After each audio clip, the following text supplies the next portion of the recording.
കനത്ത ചൂടിൽ നാട്ടുകാർക്ക് വരൾച്ചാ ഭീഷണി ഉയർത്തിയിരിക്കുകയാണ് നിളപുഴ. ഈ ഭീഷണി മറികടക്കണമെങ്കിൽ മലമ്പുഴ അണക്കെട്ട് തുറക്കണം. അതുണ്ടായില്ലെങ്കിൽ മഴ കഴിയുക തന്നെ വേണം.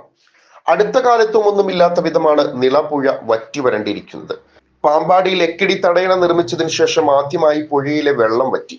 പുഴയിൽ വെള്ളമില്ലാതായതോടെ കരയിലെ കുളങ്ങളും കിണറുകളും വറ്റിവരേണ്ട സ്ഥിതിയിലാണ്.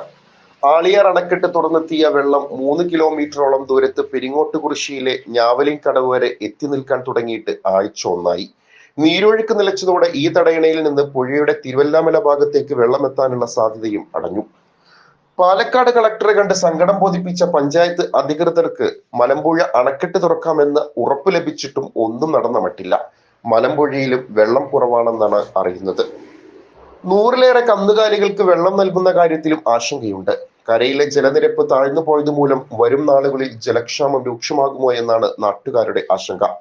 അതേസമയം നിളയുടെ ഐവറമഠം തീരത്തെ ശ്മശാനത്തിൽ സംസ്കാര ചടങ്ങുകൾക്ക് പോലും വെള്ളം നാമമാത്രമായാണ് ശേഷിക്കുന്നത്. പാറക്കെട്ടുകൾക്കിടയിലുള്ള ചെറിയ നീർച്ചാലിലാണ് വിശ്വാസികൾ ചടങ്ങുകൾക്കിടെ സ്നാനം ചെയ്യുന്നത്. ഈ സ്ഥിതി തുടർന്നാൽ ഇവിടുത്തെ വെള്ളവും നാളുകൾക്കുള്ളിൽ വറ്റും. തീരത്ത് നിത്യേന ബലിതർപ്പണത്തിനെത്തുന്നവരും വെള്ളമില്ലാതെ വലയുകയാണ്. അന്വേഷണം ന്യൂസ്, തൃശൂർ.